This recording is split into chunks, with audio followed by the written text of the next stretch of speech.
Mon nom est Bilal Khan aujourd'hui. J'ai 30 ans et je vis à Londres, en Angleterre. Mais je veux vous emmener loin d'ici, non seulement dans l'espace, mais aussi dans le temps. Je veux vous raconter le moment où mon enfance a commencé à se dérouler, même si, à l'époque, je n'étais qu'un petit garçon de 8 ans, sans aucune idée de ce qui allait arriver. Tout a commencé en 2003, dans ma ville natale, Lahore, au Pakistan. Pour moi, Lahore n'était pas seulement un lieu sur une carte, c'était tout mon univers. Chaque recoin de la ville avait quelque chose de magique. Les mosquées se dressaient, telles des gardiennes du ciel. Les bazars grouillaient de vie tandis que les vendeurs criaient leurs offrandes et l'appel à la prière résonnait sur les toits comme un murmure sacré. C'était un chant ancien qui transperçait l'air chaud et poussiéreux et faisait palpiter mon cœur. Notre maison était modeste, faite de briques de terre crues, avec des murs qui respirèrent la chaleur le jour et restaient silencieux la nuit. J'y vivais avec mes parents et ma sœur cadette, Zanob. Zanob, ou Zobi comme je l'appelais, était mon miroir et ma partenaire d'aventure. Elle n'avait que 5 ans, mais ses yeux étaient comme les miens, grands, sombres et pleins de questions. Elle riait facilement, un rire qui faisait même oublier à ma mère la fatigue de ses mains après avoir lavé le linge dans l'évier. Notre jardin était petit, ombragé par un vieux margousier. C'est là que nous passions nos après-midi à faire voler des cerfs-volants en papier journal, pariant sur celui qui les ferait voler le plus haut avant que le vent ne les renverse. Mon père était marchand de textiles. Il tenait une boutique dans le très animé Liberty Market, toujours rempli de rouleaux de soie chatoyante et de coton-tain à la main. C'était un homme de prestance, une barbe soigneusement taillée, un regard fixe et une voix qui sonnait comme une promesse. « Bilal, tu porteras la parole d'Allah », disait-il en posant une main ferme sur mon épaule avec une telle fierté que j'avais l'impression d'être déjà sur la bonne voie. Ma mère, plus douce, me caressait les cheveux en murmurant « Sois courageux, mon lion ». Je les croyais de toute la foi que je pouvais rassembler dans ma petite poitrine. Alors, lorsqu'on m'a annoncé que j'allais étudier dans une madrasa pour devenir hafiz, un gardien du Coran, j'y suis allé le cœur plein d'espoir. La madrasa se trouvait dans un quartier calme de la ville, à quelques minutes en pousse-pousse. C'était un lieu caché derrière de hauts murs d'adobe. Je me souviens d'avoir d'abord aperçu ce bâtiment d'un étage avec sa cour poussiéreuse, où des garçons comme moi couraient, pieds nus, certains avec des ardoises à la main, d'autres les yeux grands ouverts. Il y avait une petite mosquée et une pièce où plus de 30 garçons dormaient côte à côte sur des nattes de paille qui craquaient quand on se retournait la nuit. L'odeur des lieux était un mélange de peinture, de sueur et de vieille encens. Le premier jour, nous avons été accueillis par Moulvi Rahim. Il portait une robe blanche soigneusement repassée, son turban soigneusement noué et sa barbe teinte au henné rouge. Ses yeux se plissaient légèrement lorsqu'il souriait et sa voix était si grave qu'elle me rappelait l'appel à la prière qui résonnait à la mosquée Badshahi. Il a brandi mon ardoise, a lu mon nom solennellement et a dit « Bilal Khan, tu brilleras ici ». Mon père, debout à côté de moi, bombait le torse de fierté. Ma mère, les yeux humides de larmes, m'a serré la main une dernière fois avant de partir. Je restais là, seul, mon chaloir camise un peu trop lâche, le cœur battant la chamade entre la peur et l'excitation. Les journées à la madrasa étaient rythmées. Nous nous réveillions avant le soleil, encore enveloppés par l'obscurité de l'aube, pour accomplir le fajr, la prière de l'aube. Nous nous lavions les mains, le visage et les pieds à l'eau froide de la cour, un choc glacial qui nous réveillait complètement. Nous nous asseyions en rang sur le sol en terre battue, chacun muni de notre takti, l'ardoise en bois sur laquelle nous écrivions les versets du Coran, et commencions à réciter. La sourate al-Fatiha résonnait à l'unisson, nos voix enfantines se mêlant en un chœur de foi et d'effort. Parfois, une larme s'échappait d'un petit garçon. Parfois, c'était simplement l'épuisement, mais personne n'osait s'arrêter. Dans ce lieu qui aurait dû être sacré, où je m'attendais à trouver la lumière, je ne trouvais que des ombres. La rigidité cessa bientôt de ressembler à de la discipline. La douceur dans le regard de Moulvi Rahim était un voile, et derrière lui se cachait autre chose. La foi que j'avais portée en moi, pure, innocente, entière, commença à se briser en 1000 morceaux que même le temps ne parviendrait pas à réparer. Ma confiance fut arrachée, silencieusement, comme si personne ne me regardait. Mais Allah a vu, me disais-je. Allah a tout vu. C'est l'histoire de la perte de mon innocence, non pas par accident, mais goutte à goutte, comme l'encre d'une calligraphie sacrée. C'est aussi l'histoire de la peur qui s'est enracinée en moi, et de la façon dont, là même où j'aurais dû apprendre à aimer la foi, des doutes ont surgi en moi, des doutes que je n'aurais jamais imaginés. Moulvi Rahim marchait parmi nous d'un pas lent et régulier, sa canne frappant le sol comme une horloge qui s'écoule. À chaque coup, un silence s'installait parmi les garçons.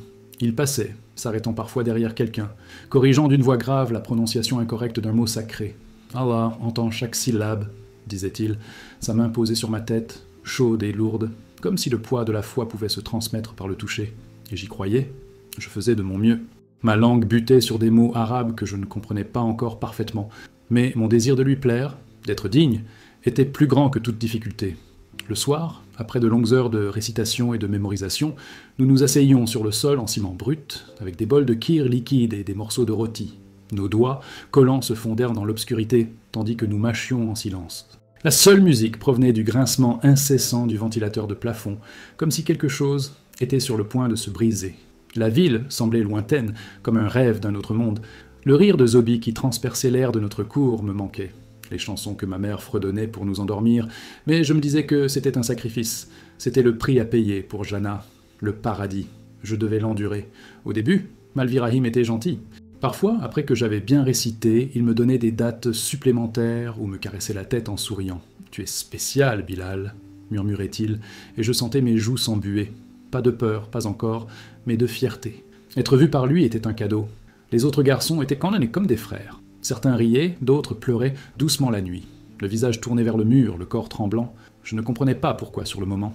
Mais il y avait quelque chose dans l'air. Quelque chose de non dit, mais de tangible.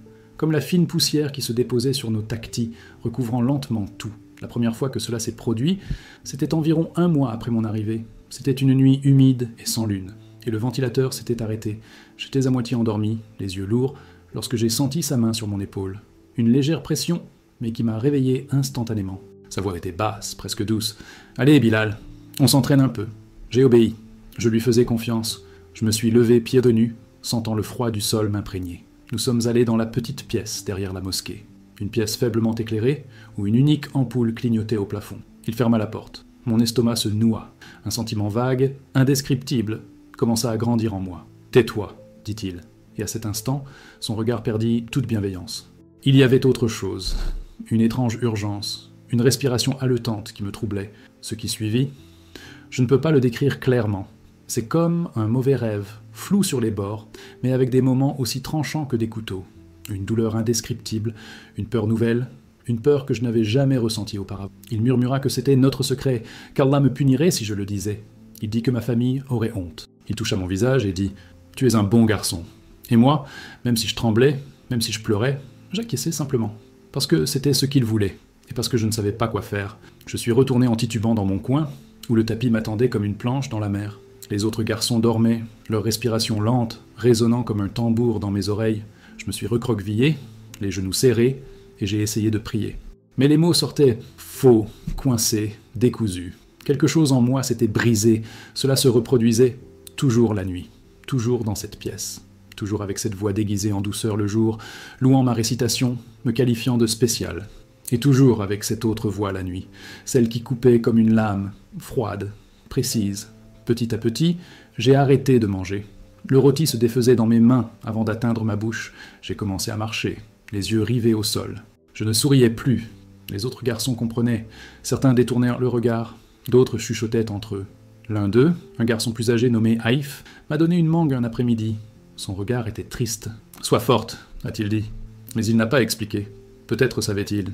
Peut-être avais-je déjà vécu ça. Mais nous ne pouvions pas en parler. C'était comme si les murs écoutaient. J'écrivais des lettres à Zobi. Des lettres simples, courtes et mensongères. Je lui disais que j'apprenais, que j'étais heureuse, que la madrasa était bonne. Ma mère lui lisait des histoires à la maison, et je faisais comme si c'était suffisant. La honte pesait lourdement sur ma poitrine. Plus lourde que le Coran que je portais tous les jours. Plus lourde que la canne que Malvirahim nous frappait quand on oubliait un verset. Mes prières ont changé. J'étais toujours agenouillé sur le tapis, le front contre le sol. Mais je ne ressentais rien, juste du vide. Et des questions. Où était Allah? Pourquoi ne voyait-il rien? Pourquoi ne pouvait-il pas m'arrêter? Je récitais la sourate al-Asr d'une voix mécanique, le cœur au loin. J'ai vu Malvirahim diriger les prières et j'ai ressenti de la colère. De la colère de sa voix forte, de la façon dont les autres s'inclinaient devant lui, aveuglés. De la façon dont mon propre père le qualifiait de saint homme. À ce moment-là, j'ai réalisé que ma foi me filait entre les doigts. Et je ne savais même pas comment la retenir. Je voulais courir. J'ai couru dans les rues d'Anarkali, à travers les ruelles bondées de marchands de fruits et de tailleurs, et me suis caché à l'ombre fraîche du margousier dans notre cour. J'aurais voulu trouver Zobi faisant voler un cerf-volant, les bras levés, le sourire aux lèvres, et lui murmurer tout à l'oreille, lui raconter chaque détail, pousser le cri qui me bloquait la gorge, mais je n'y arrivais pas. La peur m'a saisi par la cheville et m'a tiré en arrière, la peur de l'enfer que je croyais réel et brûlant, la peur de la colère de mon père, dont l'honneur était aussi fragile que du verre, la peur des larmes de ma mère, que je ne supportais pas de voir. Alors je suis resté, jour après jour, mon ardoise maculée d'encre et de sueur. Mon cœur était souillé d'une douleur indicible. Un jour, pendant la récitation de la sourate Al-Nas, mon esprit s'est figé. Les mots ont disparu de ma mémoire comme des feuilles emportées par le vent. Je tremblais. J'ai ressenti la honte avant même que le bâton ne touche ma peau. Le bruit sec du coup a fait sursauter les garçons autour de moi. La douleur me transperçait les doigts, comme du feu. « Concentre-toi, Bilal !» a crié Malvi Rahim, le regard dur comme la pierre. J'ai simplement baissé la tête, les yeux humides. Plus tard, il m'appela dans la cour. Sa gifle fut rapide, mais ses doigts mirent du temps à quitter mon épaule. « Tu peux faire mieux !» dit-il à voix basse. Et j'acquiesçai, la gorge serrée, détestant chaque seconde, détestant moi-même de vouloir encore lui faire plaisir, détestant lui pour tout ce qu'il m'avait fait, et pour la façon dont il parvenait encore à sourire toute la journée comme si de rien n'était. Cette nuit-là, je n'ai pas fermé l'œil. Je fixais le plafond, comptant les tours du ventilateur qui grinçait comme s'il avait son propre cœur. Je me souvenais de Zobi, le cerf-volant bleu qu'elle avait fabriqué pour moi avec du papier cadeau, sa façon de courir, cheveux au vent. J'ai murmuré son nom dans le noir, comme une prière, comme une requête. À la fin de la première année, je n'étais plus le même garçon qui était arrivé les yeux remplis de foi. Je n'étais plus qu'une ombre, mon corps était maigre, mes épaules voûtées. Mes mains tremblaient, à force d'écrire et de prier, et de cacher la douleur. Mes parents sont venus me rendre visite. Je me souviens de l'étreinte de ma mère, chaleureuse, serrée. Elle m'a regardé tendrement et m'a dit « Tu grandis tellement, mon fils ». Mais il y avait quelque chose dans ses yeux, un pincement de doute, une question qu'elle ne savait pas comment poser. Mon père, comme toujours, était ferme, fier. Il s'adressait à Malvi Rahim comme à un sage. « Bilal est une star », dit Rahim avec ce large sourire qui me glaça le sang. Mon père sourit, satisfait, comme s'il avait gagné un pari. Je fixai le sol. La honte me brûlait comme un feu qui ne cessait de grandir. Lorsqu'ils partirent, je m'assis seul dans la cour. La poussière collait à mes joues humides, et une fois de plus, j'écrivis à Zobi « Tu me manques, j'essaie d'être gentille. C'est tout ce que je pus dire. Je n'ai pas parlé de la chambre, ni des nuits, ni des caresses. » Comment expliquer cela à quelqu'un qui chante encore à ses poupées ? Comment détruire l'image que mes parents avaient de moi, de l'endroit qu'ils ont choisi avec tant d'amour et de foi ? La madrasa était désormais mon monde, un monde sans fenêtres, juste de hauts murs, des portes verrouillées et la répétition de prières qui perdaient peu à peu leur sens. Les bruits de Lahore, les pousse-pousse, les vendeurs criant « Pani Botel », l'appel à la prière résonnant entre les maisons, me semblaient de plus en plus lointains, comme un souvenir d'une autre vie. Je récitais le Coran avec précision, d'une voix ferme, mais vide, sans âme, et Malvi Rahim ne cessait de me regarder, toujours à me regarder, comme si chaque mot que je prononçais était le sien. J'ai prié, nuit après nuit, pour que tout cela cesse, pour qu'Allah me voie, pour qu'il fasse quelque chose. Mais les nuits continuaient à tomber, la porte se refermait sans cesse derrière moi, et la foi qui m'avait autrefois éclairé commença à s'éteindre, lentement, comme une lampe qui brûle jusqu'à se transformer en fumée. Je me demandais, pourquoi Allah ne m'entend-il pas ? Pourquoi a-t-il laissé cela arriver ? Le garçon qui rêvait du paradis, qui voulait être Hafiz, ne savait plus s'il voulait encore vivre. Des années plus tard, j'ai quitté la madrasa. J'avais 12 ans, je n'étais plus un enfant. Les ténèbres s'étaient répandues en moi comme de l'encre sur du papier blanc. La pureté du garçon qui était venu là s'était dissipée. Malvi Rahim était parti, transféré dans une autre ville. Mais il était toujours avec moi, dans mes cauchemars, dans mes prières vides, dans les moments où mon âme criait à l'aide et où personne ne voulait m'entendre. Je suis rentré chez moi. J'ai dormi à nouveau à l'ombre des margousiers. Mais la maison n'était plus la même. Ou peut-être était-ce moi qui avais tellement changé que tout me semblait étrange maintenant. Mon père priait encore 5 fois par jour. Ma mère cuisinait le nihari avec amour. Zobi, maintenant plus âgée, riait toujours, les yeux illuminés. Mais j'étais différente. Je portais un poids invisible. Un secret si grand qu'il me brisait la poitrine. Un secret qui me faisait douter de la mosquée, du Coran et même de Dieu. Voici l'histoire de la douleur qui m'a rongé. Comment la foi s'est transformée en colère. Comment j'ai commencé à voir les mensonges derrière les sermons. Comment le garçon, qui voulait autrefois être le gardien de la parole sacrée, en est venu à haïr la religion qu'il avait détruite. Notre maison d'Anarkali semblait intacte. Les murs de briques crues absorbaient encore la chaleur du soleil, comme pour la réserver aux nuits froides. La cour, recouverte d'une fine couche de poussière dorée, était celle-là même où, des années auparavant, Zobi et moi avions fait voler des cerfs-volants en papier journal et pâte de riz. Elle avait 9 ans maintenant, plus grande, plus vive. Ses tresses rebondissaient à chaque pas tandis qu'elle poursuivait les moineaux. « Bilal, attrape-en un !» criait-elle, avec la joie pure de quelqu'un qui croit encore au bien du monde. J'essayais de lui sourire en retour. Mais mes lèvres étaient raides, immobiles, comme si elles avaient oublié comment faire. Mon père continuait à travailler de longues heures dans sa boutique de tissus du Mercado da Liberdade. Il rentrait à la maison avec des rouleaux de soie sur les épaules et des histoires de clients qui s'éternisaient comme des feuilletons. « Bilal, un jour, cette boutique sera à toi », disait-il en caressant sa barbe soigneusement taillée, les yeux brillants d'impatience. J'ai hoché la tête, mais intérieurement, j'avais un pincement au cœur. J'étais à ses côtés, certes, mais pas dans mon cœur. Mes pensées étaient prisonnières d'un autre temps, d'un autre lieu. Ma mère le remarquait. Elle le remarquait toujours. Ses mains s'arrêtaient au milieu de son travail de comptage d'argent ou de coupe de légumes, et elle me regardait de ce regard silencieux et lourd. « Qu'est-ce qui ne va pas, mon lion ?» demandait-elle tendrement, attendant que je dise quelque chose. N'importe quoi. Mais je secouais la tête, incapable de trouver un mensonge assez solide pour cacher ma honte. Comment lui dire que j'avais laissé faire, que je n'avais pas crié, que j'étais restée silencieuse, que je n'avais pas réussi à m'échapper? La madrase était un fantôme, j'avais beau être à des milliers de kilomètres d'elle, elle vivait toujours en moi. Parfois, je me réveillais au milieu de la nuit, les mollets trempés de sueur, le murmure de Malvi Rahim entend mon oreille. « Ne parle pas, Bilal !»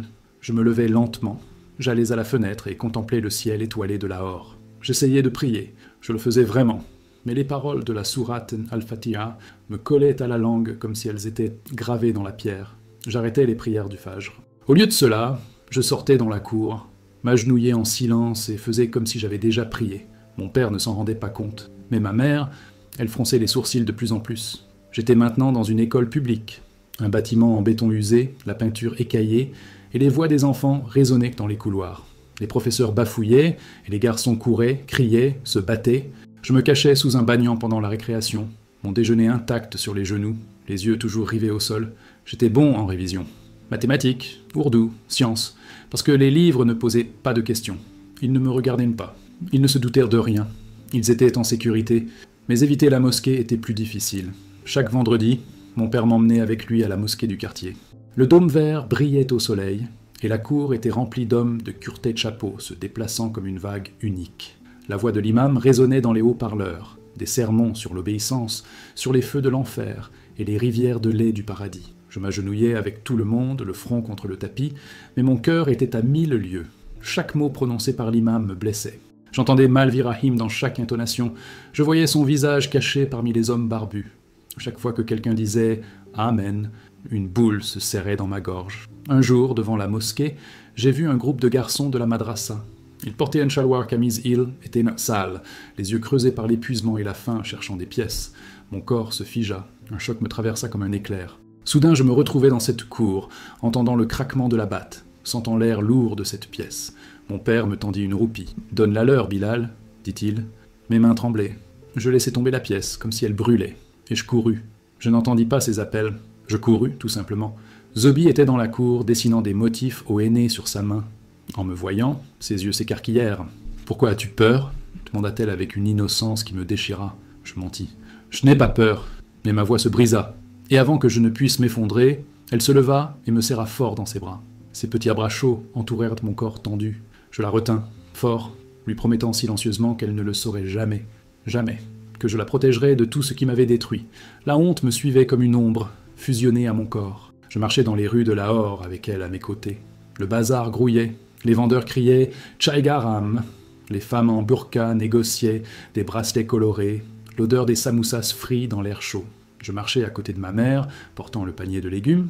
Les gens la saluaient avec respect. « Assalamu alaikum, mon ami ». Et elle sourit, avec ce même éclat. Mais moi, je sentais les regards. J'avais l'impression que tout le monde le savait. Comme si mon corps portait des marques visibles. Comme si la honte était devenue visible, imprimée sur ma peau comme l'ombre d'un péché qui n'avait jamais été le mien. Je voyais le visage de Mulvi Rahim dans la foule, même si je savais qu'il était parti depuis longtemps. Mon cœur battait la chamade rien que d'y penser. Un poids invisible qui me suivait partout.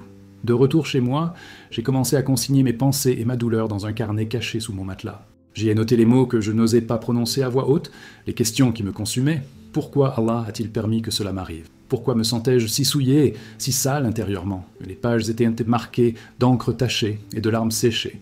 Mais c'étaient les seules vérités que je pouvais révéler, le seul endroit où mon âme trouvait un peu de soulagement et de sincérité. Mais l'hypocrisie était omniprésente, s'infiltrant dans mon monde comme la poussière par une vitre brisée.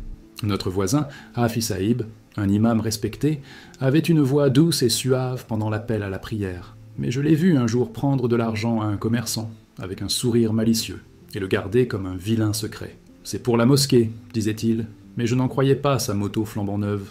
Mon père parlait de lui avec admiration, l'appelant un homme d'Allah.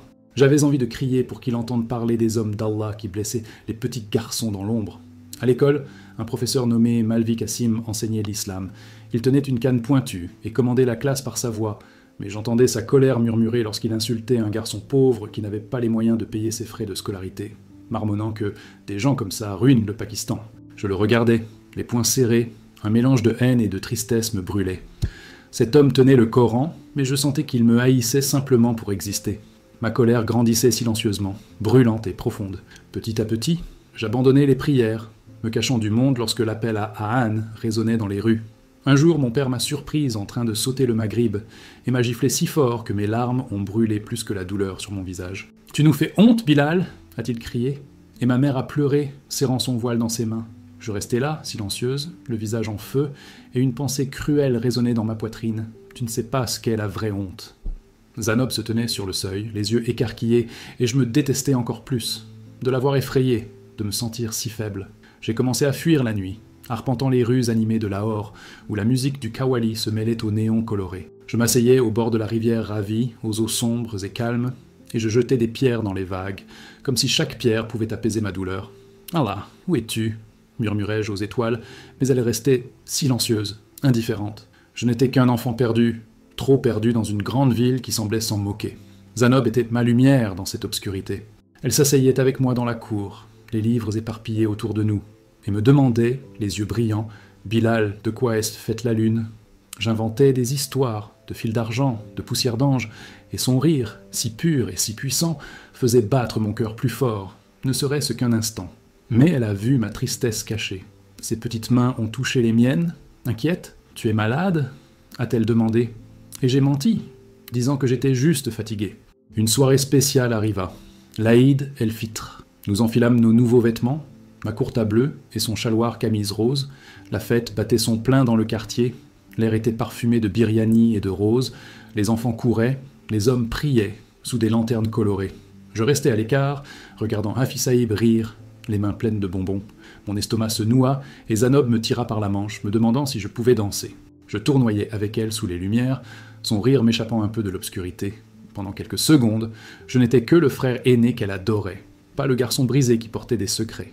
Mais bientôt, l'obscurité revint, silencieuse et implacable. L'école est devenue mon seul refuge, un endroit où je pouvais simplement être intelligent, sans honte ni peur. J'ai gagné un prix de mathématiques, une couverture de livre brillante. Ma mère m'a serré fort dans ses bras, les yeux brillants. « Mon lion !» a-t-elle dit. J'avais envie de pleurer, de tout lui dire, mais la voix de mon père a brisé mon courage. « D'accord, mais concentre-toi, Bilal. La foi, d'abord. » J'ai hoché la tête, la gorge serrée, détestant le mot « foi », détestant la mosquée, détestant Mulvi Rahim. Jusqu'au jour où un collègue nommé Imran s'est assis à côté de moi. Je me souviens très bien de cet après-midi-là, assis à l'ombre du banyan, ses feuilles vertes dansant lentement dans le vent chaud. Imran était silencieux, l'air fatigué, bien trop vieux pour son âge. Ses yeux étaient aussi profonds et tristes que les miens. Soudain, il parla doucement, presque dans un murmure. Moi aussi, j'étais dans une madrasa. Il s'est passé des choses terribles là-bas. Mon cœur s'arrêta un instant, mes mains devinrent froides. J'aurais voulu en savoir plus, tout lui dire, mais la peur me serrait la gorge, étouffant mes mots. Je voulais lui demander pour tout lui dire, mais la peur m'étouffait, ai-je avoué dans un murmure. Il acquiesça simplement, comme s'il comprenait tout sans avoir besoin d'explication. Nous n'en avons plus jamais reparlé après ce jour-là, mais ces quelques mots ont ouvert une brèche dans le silence pesant qui nous régnait. Un petit signe que je n'étais pas seul. À 15 ans, j'avais grandi, ma voix s'était raffermie, mon corps était devenu plus grand et plus fort, mais au fond de moi, dans mon cœur, j'étais toujours ce garçon de 8 ans, grelottant dans la chambre de Mulvi Rahim, prisonnier d'un cauchemar dont il semblait impossible de se réveiller. Ces cauchemars s'intensifiaient avec le temps. Son visage devenait de plus en plus clair, sa voix devenait plus forte et menaçante, comme s'il n'était jamais parti. Je me réveillais au milieu de la nuit, le cœur battant, les mains tremblantes, et je me précipitais vers mon carnet, où je déversais toute ma colère en pages et en pages. « Allah ne m'a pas sauvé », écrivais-je. « Les hommes qui prétendent parler en son nom sont des menteurs. En apparence, je cachais tout très bien. Je souriais à Zanob, j'aidais ma mère dans les tâches ménagères. Je faisais semblant d'aller bien. Mais intérieurement, ma foi s'était éteinte, comme une bougie emportée par le vent. La mosquée, qui m'avait autrefois semblé un lieu saint, était désormais une prison. Le Coran, censé me guider, était un fardeau insupportable, quelque chose que je ne pouvais supporter. Je rêvais de fuir Lahore, un endroit où tout le monde me connaissait, où chaque regard semblait peser sur moi comme un jugement. Je voulais aller vers un endroit nouveau, où personne ne connaissait mon passé, où je pourrais enfin respirer sans honte. Mais le rire de Zanob, la douce voix de ma mère, étaient en moi des ancres qui me maintenaient là, entre amour et haine pour cette maison que j'appelais mon chez-moi. Par une chaude soirée, je me tenais dans la cour, sous le margousier qui bruissait doucement dans la brise tiède. La ville était silencieuse, l'appel à la prière d'Isha résonnant au loin, suspendu dans l'air comme un voile. Je ne pouvais pas bouger, mes pieds étaient cloués au sol. Je pensais à Moulvi Rahim, à l'imam Hafi, aux prières de mon père, et puis un étrange feu s'est allumé en moi. Ce n'était pas la foi, c'était la fureur, une rage féroce et perçante. Je n'y crois plus, murmurai-je au ciel étoilé, les mots tombant comme des lames acérées, brisant les chaînes qui m'enchaînaient. Mais la liberté espérée ne vint pas. À sa place, la culpabilité s'installa, épaisse et suffocante comme la chaleur pesante de Lahore. Elle murmurait que j'étais perdu, sale, qu'Allah m'avait abandonné. Je levai les yeux vers les étoiles, autrefois mes amies, et maintenant elles me semblaient étranges, lointaines. Je me demandais si je retrouverais un jour la lumière, ou si je n'avais plus que l'obscurité. À 23 ans, cette colère silencieuse s'est transformée en un feu qui a tout consumé autour de moi. En 2018, j'ai quitté Lahore, pensant pouvoir échapper aux ténèbres qui me hantaient depuis mon enfant. Karachi était une ville différente, un mélange chaotique de mer, de néons et de rues bondées. Mais mon passé était toujours là, un poids constant. Les abus de Moulvi Rahim à la madrasa, le silence de mon père, la honte qui me collait à la peau comme de la poussière. Les rues et les marchés de Lahore avaient disparu, remplacés par le bruit des vagues et l'odeur de la mer à Karachi. Mais en moi, rien n'avait changé. La culpabilité, la colère, la haine pour la foi qui m'avait déçu étaient toujours présentes. J'avais cessé de prier, cessé de croire, mais le monde ne me laissait pas oublier. C'est l'histoire de comment, loin de chez moi, j'ai rencontré d'autres personnes comme moi, survivantes de secrets que beaucoup ont tenté de cacher. Comment j'ai découvert que mon agresseur était toujours là, libre de faire du mal aux autres. Et comment mon combat a failli me coûter la vie. Mais c'est aussi l'histoire d'un rêve, d'espoir, et de l'homme vêtu de blanc qui, contre toute attente, a brisé les murs que j'avais érigés autour de mon âme. J'ai quitté Lahore en plein été, le sac à dos léger, mais le cœur lourd. La gifle de mon père, ces mots durs, nous protégeons notre honneur, me brûlait encore, une blessure qui ne cicatrisait pas. Le visage de Zanob, pâle de peur du mariage imminent, m'a donné la force de partir. Je reviendrai te chercher, ai-je murmuré en la serrant fort contre moi, sentant le doux contact de sa tresse contre ma joue. Ma mère pleurait, les mains crispées sur mes vêtements, mais je ne pouvais pas la regarder. J'avais peur de ne pas pouvoir partir. Mon père resta silencieux, avec ce regard dur qui semblait peser plus lourd que n'importe quelle parole. Je ne pouvais que tourner le dos et marcher, laissant l'espoir du Fajr s'évanouir lentement derrière moi. Karachi était mon échappatoire, mon refuge, une chance de prendre un nouveau départ, d'être quelqu'un de nouveau, loin des fantômes qui me hantaient. J'ai trouvé un emploi dans un centre d'appel où je répondais aux questions des étrangers d'une voix étrangère et précipitée, un endroit où je pouvais me cacher derrière un casque et parler un anglais sans accent. Mais j'ai vite compris qu'il était impossible d'échapper à un secret profondément ancré en moi. Karachi était une jungle bruyante et chaotique, bien plus intense que Lahore. Les rues résonnaient du vacarme des rickshaws klaxonnants, des bus bondés se faufilant dans la circulation et des vendeurs criant « Biryani, garam biryani ». L'air était un étrange cocktail de sel marin, de diesel brûlé et d'épices qui piquaient le nez. Je vivais dans un appartement exigu à Sadar, partageant l'espace avec 3 autres hommes. Notre chambre empestait la sueur, la fumée de cigarettes et le café froid. Le centre d'appel se trouvait dans un immeuble imposant et froid de verre et d'acier, où la climatisation ne semblait jamais atténuer la fatigue. Ici, ma voix était monotone, répétant des phrases toutes faites tandis que mon esprit vagabondait vers des souvenirs que je ne voulais pas revivre. Mes camarades étaient jeunes, pleins de blagues sur le cricket, les fêtes et les filles, mais je gardais mes distances, invisible parmi eux. Mon seul véritable compagnon était mon carnet, caché dans mon sac à dos, les pages déjà pleines, débordant de colère, de douleur et de questions sans réponse. Pourquoi le sacré fait-il mal? Pourquoi Allah observe-t-il sans intervenir? La nuit, tandis que la ville bourdonnait dehors, j'écrivais ces questions dans le noir, les mains tremblant parfois à cause du whisky bon marché que je buvais pour tenter de calmer mes pensées. Les cauchemars ne cessaient, jamais. Le visage de Moulvi Rahim, sa respiration haletante, ses mains cruelles envahissaient mes rêves. Je me réveillais suffocant, hurlant silencieusement dans mon oreiller, essayant de noyer l'horreur. Je grimpais souvent sur le toit de l'immeuble, où les lumières de Karachi se déployaient comme une mer d'étoiles artificielles. Là, je conservais les lettres que Zanob m'avait envoyées, cachées dans mon sac comme un trésor interdit. Elle écrivait chaque mois, d'une écriture soignée et impeccable, mais ces mots suscitaient plus d'inquiétude que de réconfort. « Tu manques à ami », pouvait-on lire sur l'un d'eux. « Abu te trouve ingrate. Mon mari est gentil, mais je n'aime pas être une épouse. » Zanob n'avait que 14 ans et était déjà prisonnière d'un mariage que mon père avait choisi pour elle. Ma poitrine se serrait en imaginant sa peur et sa solitude, si jeune, si seule. Je lui ai écrit des mensonges pour la protéger de la vérité. « Je vais bien, Zanob, tu t'en sortiras. » Mais je n'allais pas bien. Je ne savais même pas si elle pourrait rester. Je voulais la sauver, briser mon silence, mais j'étais toujours ce garçon effrayé dans la madrasa, incapable de parler.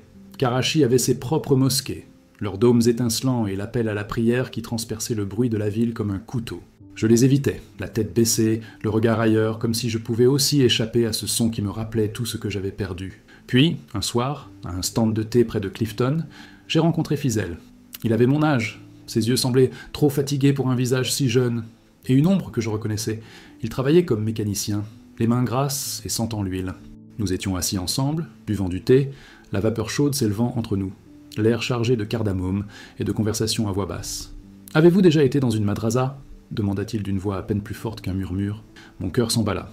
J'acquiesçais, la gorge serrée. « Moi aussi », dit-il en détournant le regard. « Il s'y passe des choses horribles. » Il n'avait pas besoin d'ajouter quoi que ce soit. Je comprenais ce qu'il voulait dire, et il savait que je comprenais.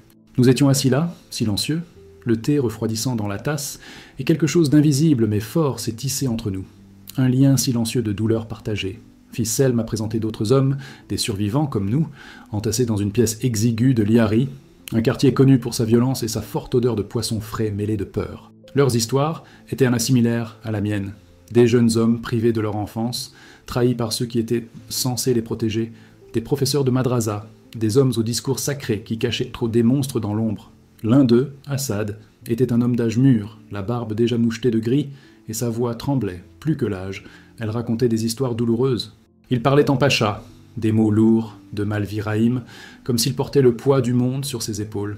Un autre garçon, de mon âge, sanglotait doucement, se cachant le visage dans les mains, essayant d'étouffer une douleur trop intense. J'écoutais tout cela, sentant la même angoisse monter en moi, comme une marée menaçant de m'engloutir. « Nous ne sommes pas les seuls !»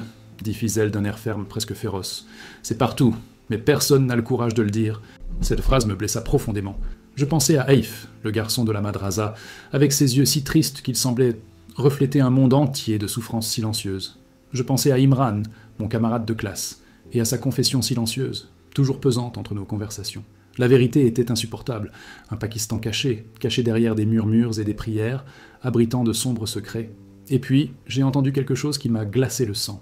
Malviraïm. Fizel m'a montré un vieux journal, avec un titre court mais percutant. « Concours Hafi à Multan », disait-il. « Malviraïm, l'érudit respecté, sera le juge. » Son visage brillait dans mon esprit comme une lumière froide et menaçante. « Il enseigne toujours », dit Fizel d'une voix amère, pleine de mépris. « Chaque année, des garçons comme nous. » Mon estomac s'est retourné, le stand de thé tournoyant autour de moi, mes mains tremblaient. Il était libre et loué, tandis que je portais sa honte, et je savais que beaucoup d'autres la portaient aussi.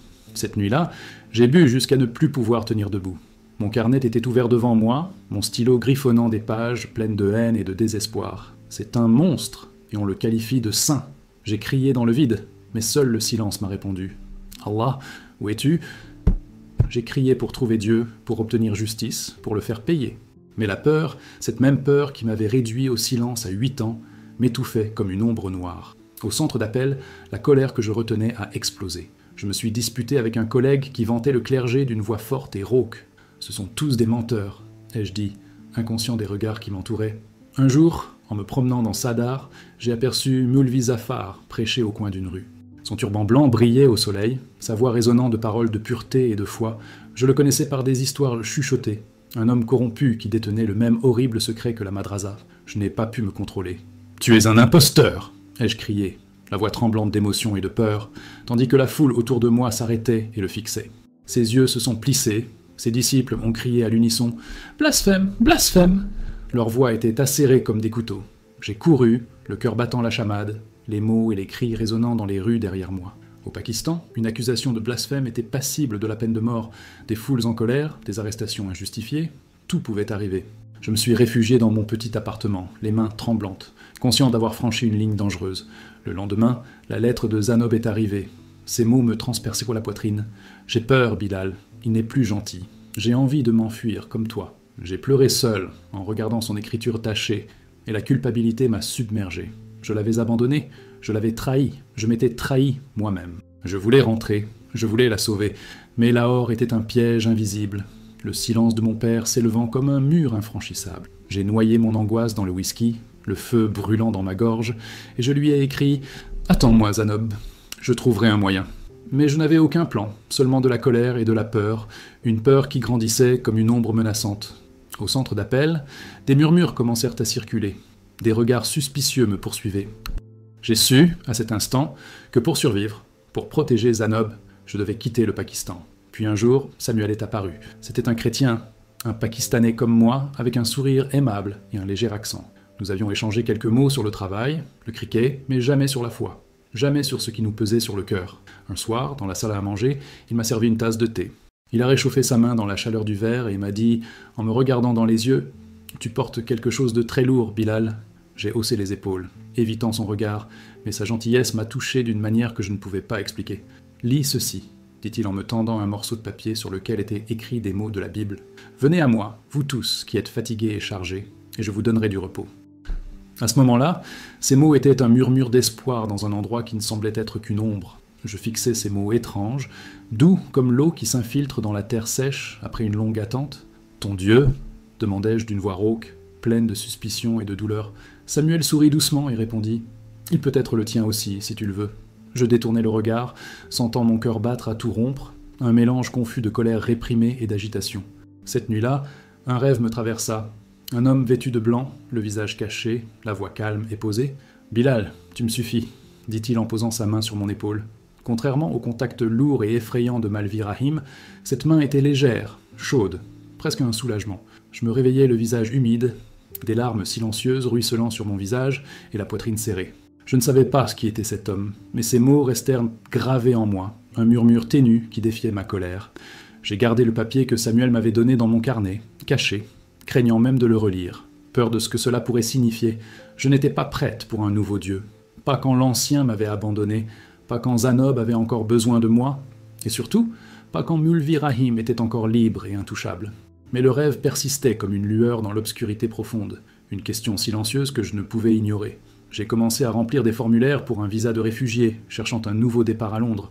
Mes mains tremblaient, non seulement de peur, mais aussi d'espoir. La menace du blasphème était réelle et constante. Les disciples de Malvi Rahim connaissaient déjà mon nom, mon visage. Ficelle m'aidait financièrement, ses yeux remplis de tristesse et de force. « Continue à te battre, Bilal », a-t-il dit. J'ai hoché la tête, empli d'une immense culpabilité, celle de l'avoir laissé derrière moi, non seulement lui, mais aussi Zanob. J'ai écrit à Zanob ma dernière lettre du Pakistan. Je pars loin, mais je reviendrai te chercher. Sois forte, mon étoile. Je ne lui ai parlé ni du rêve, ni du journal, ni de la peur qui m'étouffait. J'ai fait ma valise, mon carnet, les lettres de Zanob, et j'ai quitté Karachi. La mer scintillait derrière moi, et les lumières de la ville s'éteignaient une à une tandis que je m'éloignais. Je fuyais, mon passé, le Pakistan, Allah. Mais l'homme en blanc continuait de me suivre, sa voix douce, une promesse que je ne savais pas encore porter. À mon arrivée à Londres, j'avais 25 ans. C'était une ville étrange, presque surnaturelle, avec son ciel gris, ses bus rouges, et un sentiment de liberté que je n'avais jamais connu auparavant. En 2020, cet endroit était devenu mon refuge, loin des mines de charbon et des marchés bruyants du Pakistan, loin de Karachi et de ses menaces. Les cicatrices laissées par Malvi Rahim, les traumatismes de la madrasa, le silence glacial de mon père, tout cela était encore présent en moi, comme une ombre persistante. La haine que je ressentais pour l'islam brûlait comme une traînée de poudre, détruisant ce qui restait de ma foi. Mais Londres était différente, froide, bruyante et, surtout, libre. Et dans cette étrangeté, j'ai découvert quelque chose d'inattendu. Une voix qui m'appelait par mon nom, une lumière qui a percé mes ténèbres. Voici comment j'ai commencé à trébucher vers une nouvelle foi. Comment le courage de ma sœur Zab m'a donné de la force, comment cet homme en blanc est devenu plus qu'un rêve lointain. Et comment j'ai appris que la guérison n'efface pas les cicatrices, mais les rend plus supportables. Londres m'a frappé comme une vague de froid. Ces rues, toujours mouillées par la pluie, l'odeur du café, de la fumée et de la pierre humide flottant dans l'air. Je suis arrivé en hiver, mon visa de réfugié tamponné sur mon passeport, ma valise légère, mais le cœur lourd. À l'intérieur, il n'y avait qu'un carnet, les lettres de Zanob et une Bible, le papier avec le verset que Samuel m'avait donné à Karachi. « Venez à moi, vous tous qui êtes fatigués, et je vous donnerai du repos. » Je ne croyais toujours pas en ce Dieu, pas complètement, mais ces paroles étaient pour moi un réconfort silencieux, une douce promesse qui combattait ma colère. Je vis en colocation dans l'est de Londres, dans un vieil immeuble en briques dont les escaliers grincent à chaque pas. Mes colocataires sont un mélange dynamique de Somaliens, de Bangladais et d'un Afghan discret. La pièce sent le curry et un léger parfum de moisi, et la fenêtre donne sur une rue où des femmes en hijab côtoient des hommes en costume. Un monde nouveau et étrange pour moi. La journée, je travaille dans un entrepôt, à emballer des cartons. Mes mains sont engourdies par le froid constant, mais mon esprit est toujours loin, prisonnier de souvenirs qui ne me lâchent pas. Les cauchemars ne me laissaient aucun répit. Le visage de Malviraïm, sa respiration haletante, ses mains qui m'avaient marqué à jamais, tout cela me tirait du sommeil, mes soupirs résonnant dans l'obscurité de la pièce. Assis près de la fenêtre, je regardais les lumières de Londres brouillées par la pluie, tout en lisant la dernière lettre de Zanob.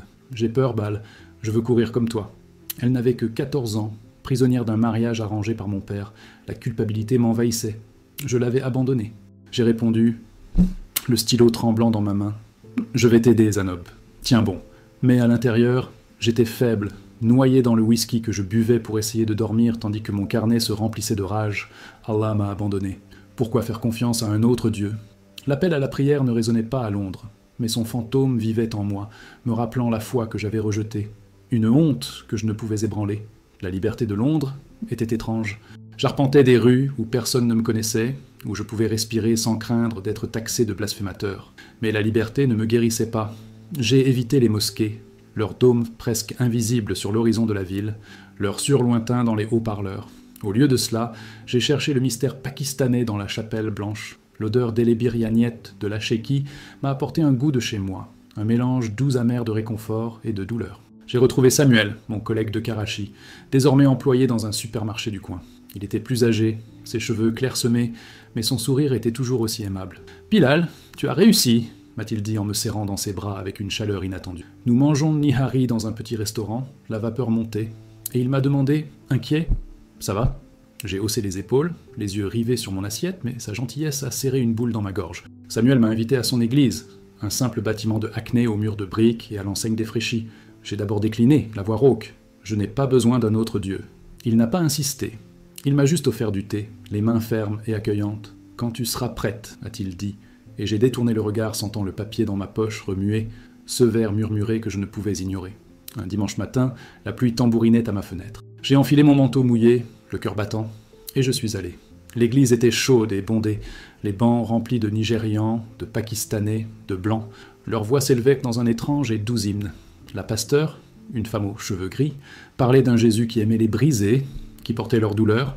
J'étais assis au fond, les mains serrées, tandis que ces paroles me tombaient dessus comme des pierres, douces mais lourdes.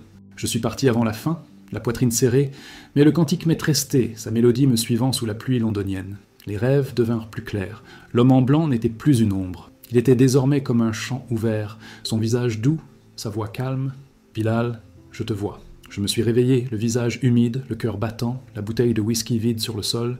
Je ne savais pas qui il était, mais je savais que ce n'était pas Malviraïm, ni mon père, ni l'Allah que je priais enfant. J'ai pris le papier de Samuel, l'encre un peu tachée, et je l'ai relu.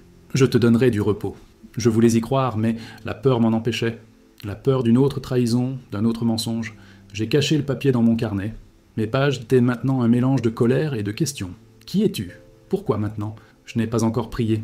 Mais j'ai murmuré dans le silence de la pièce, « Si tu es réel, montre-le-moi. » Ma voix s'est brisée dans l'obscurité lorsque la lettre de Zanob est arrivée ce printemps-là. Ces mots ont surgi comme un miracle au milieu du chaos. « Je suis libre, Bilal. » À cet instant, le monde a semblé s'ouvrir un peu plus. J'ai couru chez Kala à Lahore, où elle se cachait, en sécurité.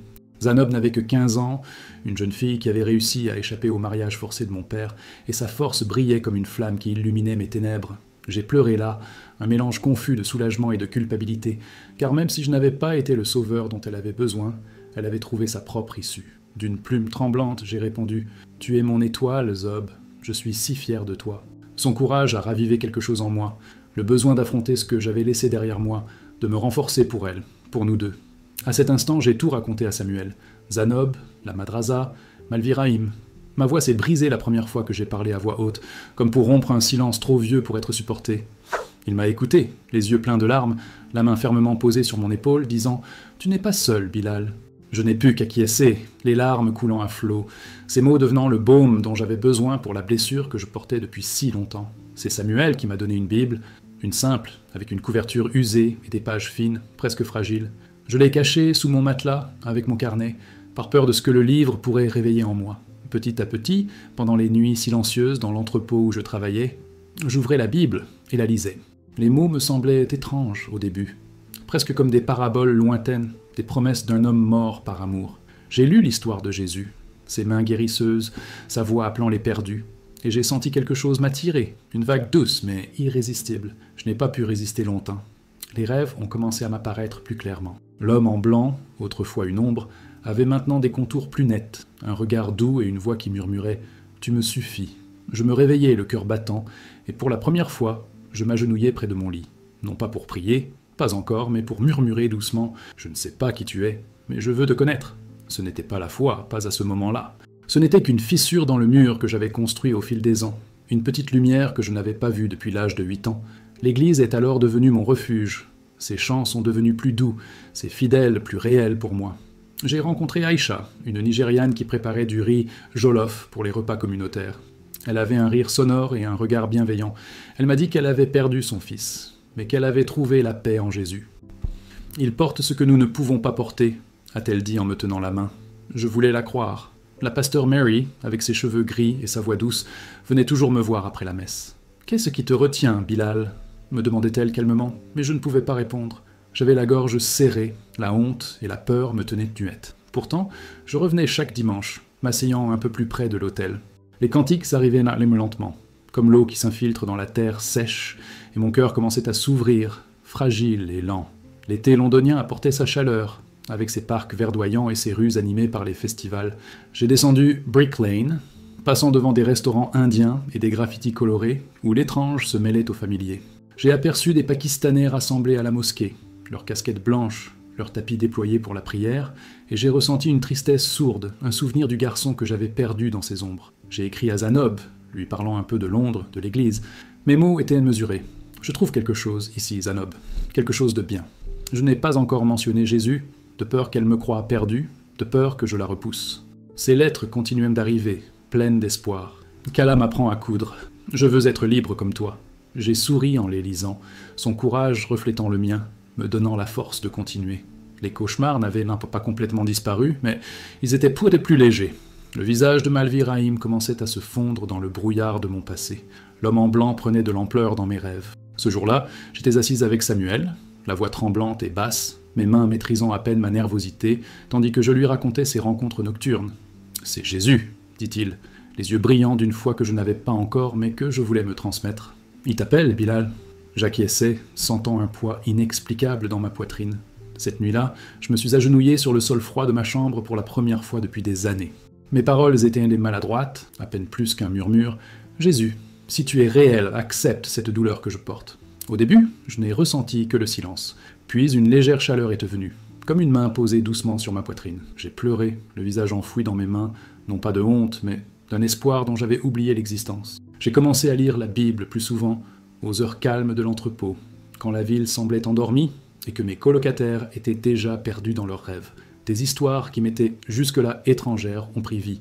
Des paraboles d'amour, de rédemption, la promesse que je n'étais ni sale ni perdu. J'ai écrit dans mon carnet, pour la première fois, non pas des mots de colère, mais d'émerveillement et d'un peu de paix. Il me voit, ai-je écrit. Peut-être que je suis suffisante. À l'approche de l'automne, je n'étais plus le même. Je ne me sentais pas guéri, mais j'étais en voie de guérison. J'ai arrêté de boire. Les bouteilles de whisky ont disparu de ma chambre. Mes mains sont devenues plus fermes.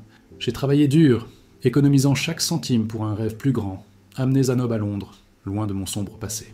L'église est devenue un havre de paix, un lieu où le rire d'Aïcha, les prières réconfortantes de Samuel et les sermons sereins du pasteur Mary ont créé pour moi une nouvelle sorte de famille. Lors d'une cérémonie simple et intime, j'ai été baptisé. L'eau fraîche qui touchait mon front semblait insignifiante comparée à la chaleur qui montait dans ma poitrine. Je n'ai pas parlé du baptême à Zanob, pas encore, mais je lui ai écrit « Je trouve la paix, Zob. Bientôt, nous serons ensemble. » Je n'avais pas effacé mes cicatrices. Moulvi Rahim, mon père, la madrasa, tout cela faisait encore partie de moi, mais désormais porté par un Dieu qui me voyait et m'aimait. Par une nuit froide, sous la pluie fine de Londres, j'ai contemplé les lumières de la ville briller dans l'obscurité et j'ai senti, pour la première fois depuis longtemps, une aube poindre dans mon âme. Fragile, certes, mais vraie, une lumière que j'étais prêt à suivre, où qu'elle mène. À 30 ans, j'ai eu le courage d'affronter des inconnus et de leur dire la vérité que je portais en moi depuis plus de 20 ans. Je m'appelle Bilal Khan, ai-je dit d'une voix ferme et le cœur ouvert. Je suis originaire du Pakistan, mais Londres est ma ville désormais. Une ville où la pluie est incessante, les bus rouges et une histoire avec laquelle j'apprends encore à vivre. J'ai parlé de la pièce sombre de la madrasa, des mains de Malvi Rahim qui m'ont volé mon innocence, des cicatrices qui ont forgé ma haine de l'islam, de ma fuite en quête d'un sens plus profond, de l'absence de mon père, de la douleur de Zanob et de la peur qui m'a conduite dans cette ville grise où, enfin, j'ai trouvé un Dieu qui m'a vu, un Jésus qui m'a appelé à être suffisante. Dans la petite pièce où je parlais, ma voix ne tremblait plus. J'ai partagé mon histoire, non pas par vengeance, mais pour donner de l'espoir à ceux qui, comme moi, avaient besoin d'entendre qu'il est possible de trouver la lumière même dans l'obscurité. Voici comment j'ai donné la parole aux personnes réduites au silence, retrouvé Zanob, et comment ma foi a rendu les cicatrices plus supportables, prouvant que la grâce est, en fin de compte, plus forte que la douleur. Le printemps londonien apportait un air frais, des parcs fleuris de fleurs que je n'avais jamais vus auparavant, et une lumière différente dans mon appartement blanc de Hackney. Les fenêtres laissaient entrer une lumière qui semblait effacer le passé. Mon travail à l'entrepôt se déroulait bien, mes mains ne tremblaient plus, et les bouteilles de whisky avaient disparu à jamais. Ma Bible était posée sur la table, ses pages usées, une amie silencieuse. Ce carnet, qui n'avait autrefois contenu que de la colère, était maintenant rempli de prières, de poèmes et de projets. Des projets pour aider Zanob, pour aider d'autres personnes comme nous. Les cauchemars hantaient encore mes rêves, mais ils étaient plus doux. Le visage de Malvi Rahim n'inspirait plus ma peur. Sa présence s'estompait devant l'homme en blanc, sa voix calme disant « Bilal, tu es suffisant ». L'église, avec ses murs de briques et ses bancs douillés, est resté mon point d'ancrage. Les cantiques m'ont porté, et les gens qui y étaient, Aïcha, Samuel, le pasteur Mary, sont devenus ma nouvelle famille. Les lettres de Zanob, mon plus grand trésor, continuaient d'arriver, illuminant mes journées de l'espoir qui me permettait de tenir le coup.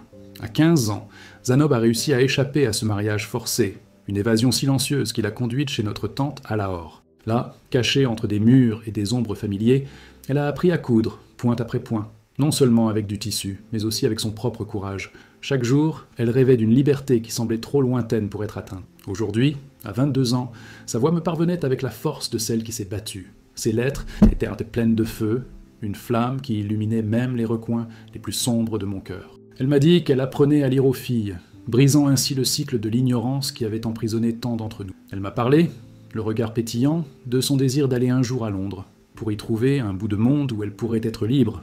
Moi, de l'autre côté de l'écran, j'économisais autant que possible, en faisant des heures supplémentaires pour l'aider à économiser pour son visa, son passeport, son avenir. Le mois dernier, après des années passées à ne communiquer que par des lettres jaunies, j'ai entendu sa voix claire au téléphone.